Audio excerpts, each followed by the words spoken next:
So I know you are the leader, Yeah, the what's your title of the Wisdom Arts? the Ding, yeah, Ding, Dean of the Wisdom Arts Ding, Academy. yeah. And you've been doing this since how long? In here since the uh, 2001, I think, Wow, okay. or 11. It's yeah, 11, uh, Wait, 2001 or 2011? 2011. That's when In you here, but we in another location we started uh, a few years okay, earlier. okay. Yeah. So this place is relatively new for the because 2011 that's the newer. Yeah, it's almost 10 years, Okay. something. All right. Well, so I know you as a musician. I've known you for years now, and you are um, also, I guess, the leader of the Bamboo and Orchid Hmm. Chinese Music Ensemble. Right, right. That's a part of the Yeah, academy. yeah. That's I've seen you play for years now because I work for the Chinese Garden. I've seen you play there. Hmm. Um, but let's before all that, let me ask. So how how did you originally get into music? Um, I learned some of the instruments while I was young.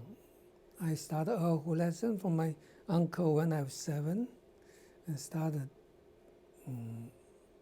violin lesson when I was 10, back in China. And then later, I, in my college year, I was major in art and music uh, teaching in a normal college, which is a teacher's college. So at that time, we were required to learn a little bit everything. So I started to learn piano, and I also learning violin, and also do painting, art, and calligraphy. But I started my calligraphy lesson from my uncle when I was 6. So it's a long, long time, So you were in the all my life. arts basically all your life. So you Yeah, started out. You said you started. What's your first art? Which one's first? calligraphy is first, and then the erhu, the Chinese fiddle.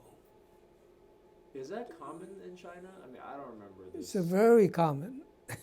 It's the most popular music instrument in China because it's simple and cheap. And but it's originally that instrument's not it's from Central Asia. Yeah, they said that from Central Asia and introduced to Mongolian and Mongolia, and then from Tang Dynasty they bring some instrument, pipa and erhu. So now it's become only Chinese because other people, and only the Chinese people play it. Other other places in the world, they don't have anybody play it. Yeah. Yeah, the pipa they have different version. The hammer dosma they have other version, but the erhu is only the Chinese playing it. Right. It's the most popular music instrument. Probably the bamboo flute too. Okay. Yeah. I as a kid, I remember. As a kid, I remember when I played instruments. The first instrument that I learned was piano, and Hmm. I don't think I've ever even seen. I don't remember seeing Arhu. Maybe it's No, just so. What years were you when you started learning? Like this was in the it's 1958. okay. Yeah. Could that be? Because I don't feel like kids learn traditional Chinese instruments as common now. Probably what year I mean you're born I you're was in China? 83. 82, 83. sorry, 82, 82. So Because there's a while they actually stopped those instruments, and people like the Western one more than the Chinese one. Do you think that that has anything to do with how, I guess, how people learn music and the type of music people play now versus then? Like, because when I talked to Lewis, it was the same thing. Where he started playing when he was young, and it was like it's actually kind of common. Yeah, those are very common Yeah. Chinese instruments. I think he also did play xiao tiqian, so like I guess he also did the violin as well. But it just seems like it's not the part of this project. What's interesting about this project is how, I mean, music. This is for Asian Americans, so of course it's based in the U.S. and it's a different background and everything. Right. But the idea is that how like a lot of kids in the U.S. growing up, music, unless you're like studying classical music, and a lot of us had to go through the classical music training. You don't just play music. It's not just something you would just pick up and do. But I guess in a way, the instruments you're talking about is still traditional music. So when you were learning as a kid, was it like your parents saying you have to learn to play traditional Not music? necessarily. I have aunt and uncle. They all like opera singer and music instrument player. So I was in that kind of environment. I just love to play it. Not my parents asked me to play. Actually, I want to play it myself. Yeah. Okay, so then once you started playing erhu, did you, as a youth, so before you got to college, did you ever perform? Yeah. Was it like? In old times, in the 50s, 1950s in China, there's a lot of different groups. They just get together, not by any organization. They just love it and get together, singing opera and with other instruments play together in my hometown and other places too in China. So when you walk into the street at the evening, you will hear different group playing in their place. Yeah, at that time, we don't even have a radio. We don't have any other thing. So that's only the music you hear from that. Okay. Yeah. So wait, at that point then, the idea of the other side of this project is about the community ensembles of playing music in a community and having a group. So you're saying like groups will form, not necessarily formally formed, but yeah. They just love the music. They all have the similar interest, and they get together. okay. Actually, the group in here too, Yeah. that is the same, because we all find out that we like the Chinese traditional music and the instrument, so we get together, we practice and perform around at the beginning. Back in the day, do you have any like, I guess if you didn't have recording back then, do you have any like old, any artifacts from back then, like when you performed as a young person? Pictures? Pictures, I don't. Yeah. Okay. Yeah. What about in college? Did you have any like? In college, we have more stuff in there. At the college, we have piano. We have actually down the south during the Cultural Revolution. Some of the best musicians and art music professors from Tianjin, from Beijing, they just send away from the big city down to the south. They call us to support the poor area, the remote area. So most of them actually is sent by the medical team. Those medical doctor, and nurse. Then these music professional, because they are the husband or wife of those people, they come along. So some that come to the place at the beginning, they just throw away their instruments and start to fix refrigerator, and Wow. other those things. Yeah. And then they find out each other, or the school, they find there's very good professionals. They just ask them to come to the school to teach. Okay. That's what happened in the South. Yeah. In my college at the time, actually, we have a few very good teachers from Tianjin, from Beijing, and they are actually, my violin teacher at the college actually sent to the Russia at that time is USSR to learn music from them. So we have a pretty good training. I mean, the Russian school, which is a very emphasis that the foundation, the skill. Yeah, it's Western classical music. Yeah. Sure. But in that time in China, they also tried to adopt Western classical music and things to live up the Chinese traditional music.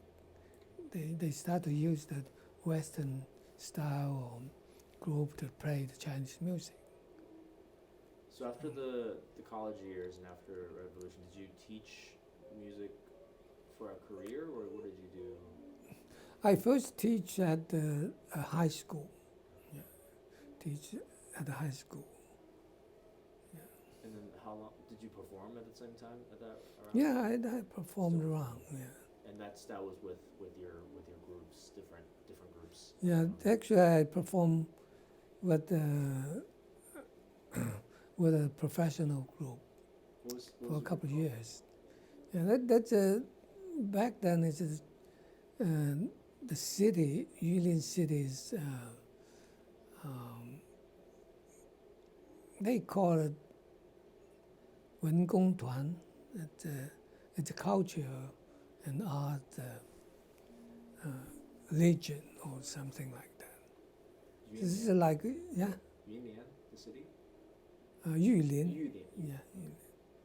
And then I also perform in Nanning, that's the capital. Yeah, this place. So how long did you were a full-time musician basically. You taught music and you performed music. That's your full-time. I am full time. Okay. So how long before you moved from China to the US? Yeah, that's when China opened up and the government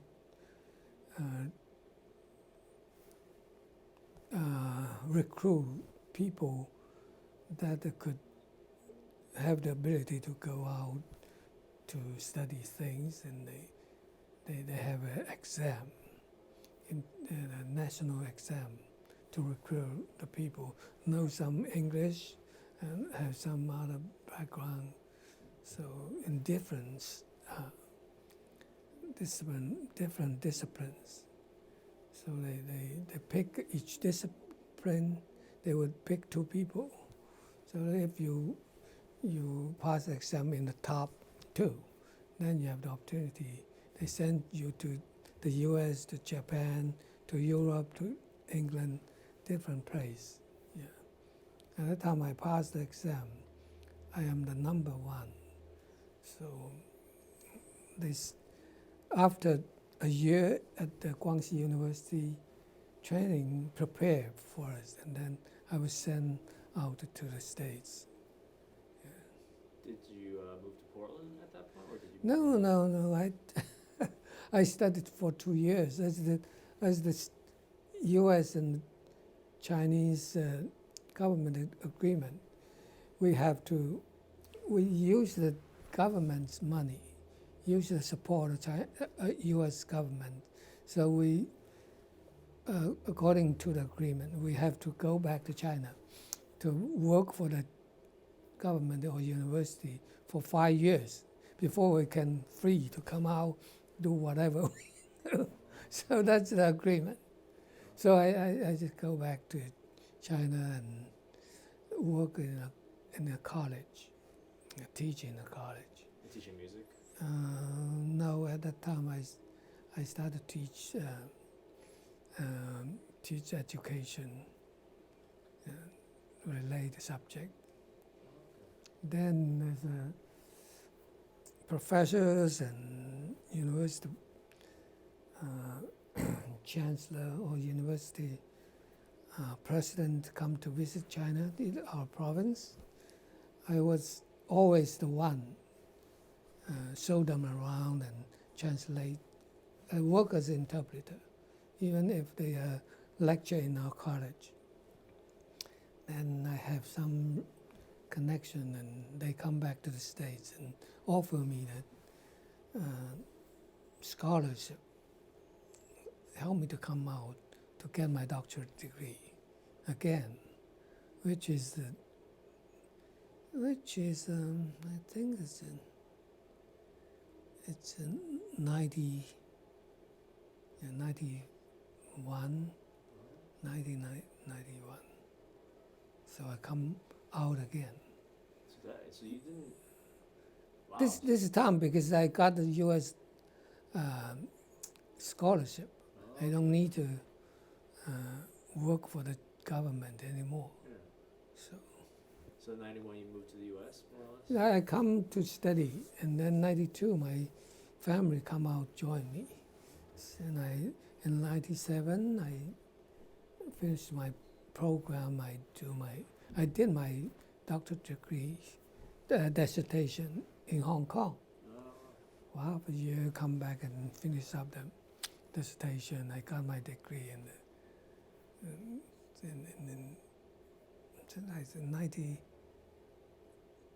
1999. Yeah. And then I got a job offer from one of the university around Portland. That's why I come to here. So was any of this music related as far as your doctorate and then what you taught? My doctorate is educational administration. I start with art and music education and the development of the young people's intelligence, the topic. But then when I finished my study of this topic, these things, it's hard for me to find a doctorate dissertation topic, because what I searched from the net and the library, I find out everything I want to do it's been done already by other people. Okay. Then a retired university president from my university in Iowa, he retired and went to Hong Kong, in charge of the Hong Kong American Research Center. Then he got some money and asked me if I am interested to go to Hong Kong and do my dissertation research. At that time is the time Hong Kong is about to return to China. Sure. That's a very hot topic. So I think it's a good opportunity. So I agreed to go to Hong Kong and stay there for half a year, interview all the professors, the department head, college dean, the university president, and talk to those people, ask their opinion when Hong Kong returned to China. What is the higher education system need to make the adjustment? Yeah. That's the topic of my dissertation. So I switched from art and music instruction or to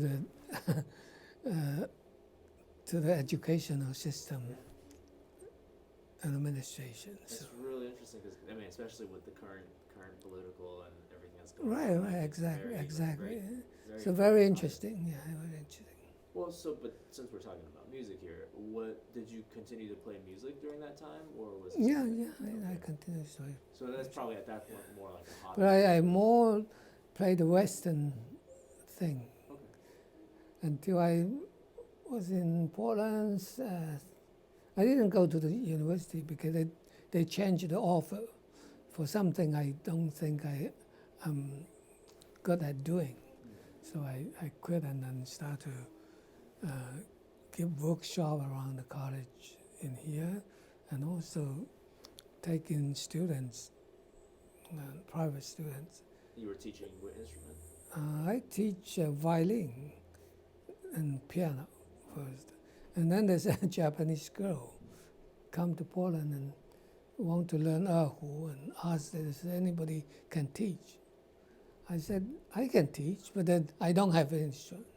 So somebody loaned me an instrument. I start to teach it, and then more and more people knows that, and I take in more students. Okay. Yeah. So that's how you got back into Chinese instrument Yeah. at that point. Hmm. Well, okay. So then, when did you start to play with a group of musicians in Portland? That's after a couple of years, my teaching, and then I find some people interested in this kind of music.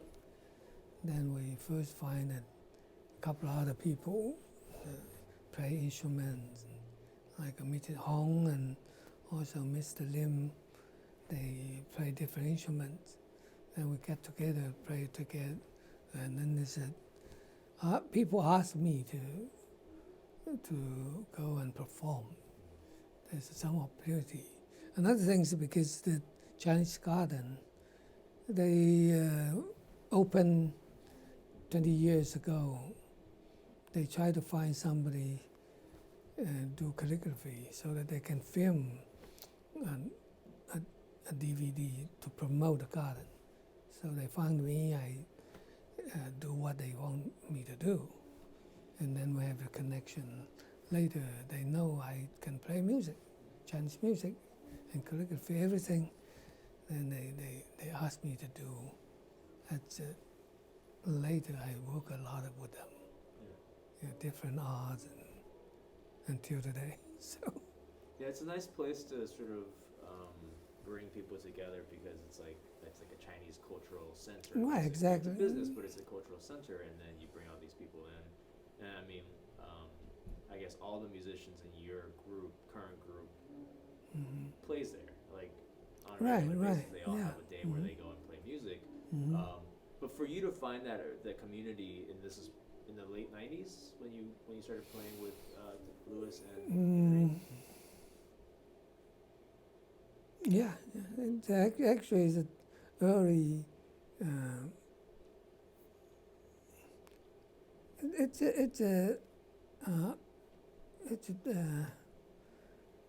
After the turn of the century. It's 2000. Yeah. Okay. Once you guys started playing together, does it feel like you have, like when you were younger, you had the community where people played music in groups? I mean, that wasn't probably something did you miss that while you were playing sort of Western music or when you were doing your own teaching and everything? Well, we feel that in Portland there's quite a big Asian communities in here. Yeah, they're interested in this kind of thing, and some of the Caucasian people are also interested in different music. So we started actually want to promote, let people know our culture. Yeah. Not necessarily, I don't know the other person, but I'm not really like to play for praise purpose or play the music for playing it, how to say it, play for play, for sake. Yeah, so it's not just like you just hang out and jam. It's not about that. Yeah. It's more about education. Yeah, more about education and promote people understand this culture, that kind of thing. I don't actually I don't really want to. I mean, just for playing sake. No, that's a very interesting fact. But then we formed a group. We find out that we recorded DVD and sells pretty good in the first several years. Then we have some money for our activities, and yeah. It's interesting thing about a lot of the cultural groups in the U.S. because I grew up with like Lion Dance group. Mhm. We had like not a Chinese music group, but I can understand the same connection, which is like Right. they are there. They operate as a nonprofit. You perform and you make money, and that covers whatever thing. But for the kids, it's like more like it's fun, you know. That's right, exactly. Friends. Yeah. In your case, it's like you're educating. You want to do that. It's not just necessarily hanging out and jamming on new songs Yeah, or anything, exactly. writing songs or anything. And in fact, do you guys write music or do you guys just perform classics?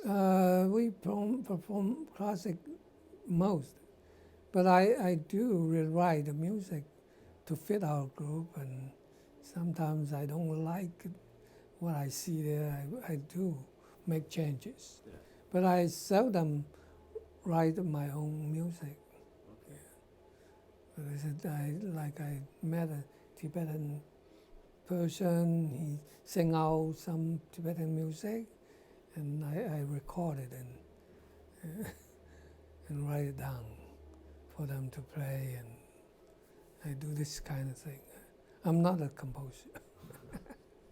Okay, so then when the community, so expanding it beyond you, basically your group has a lot of musicians now, and I mean now it's also it's scaled down a little. Yeah, bit. you said we acted.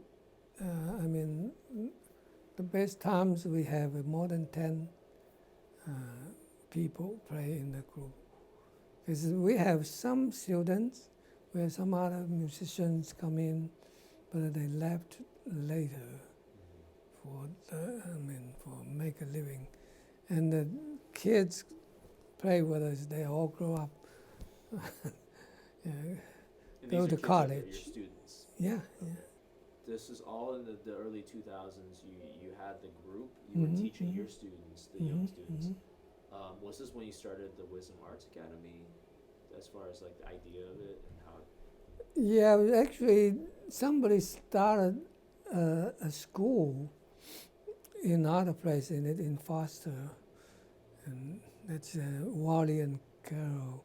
They started a group there, and then they find me and offer me a place, a studio room. Then the piano company offered me the piano to put it in there. I started to teach.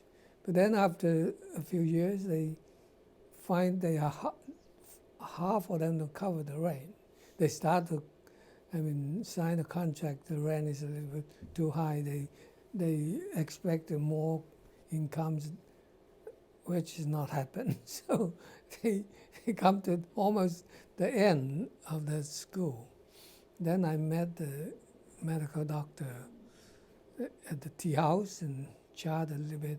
She told me that they bought this old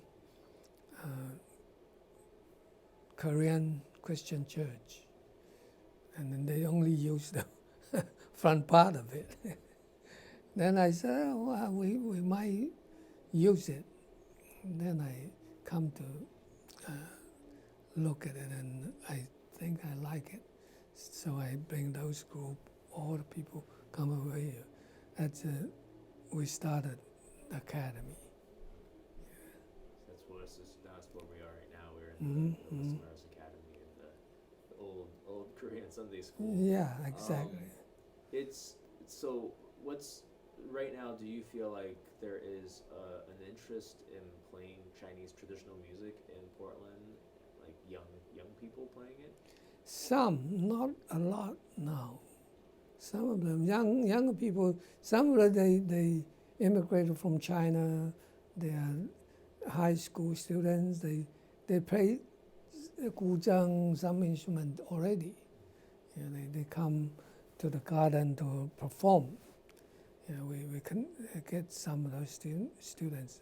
And then there's some very young kids, their parents want them to learn.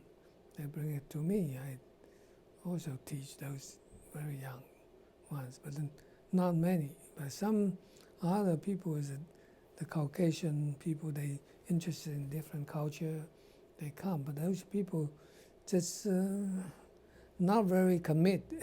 They come for a few lessons, then they are gone. And then I almost forgot and they show up again. All kind of situations. Of course, I have a few very commit into it and learn this instrument with me 10 years or even.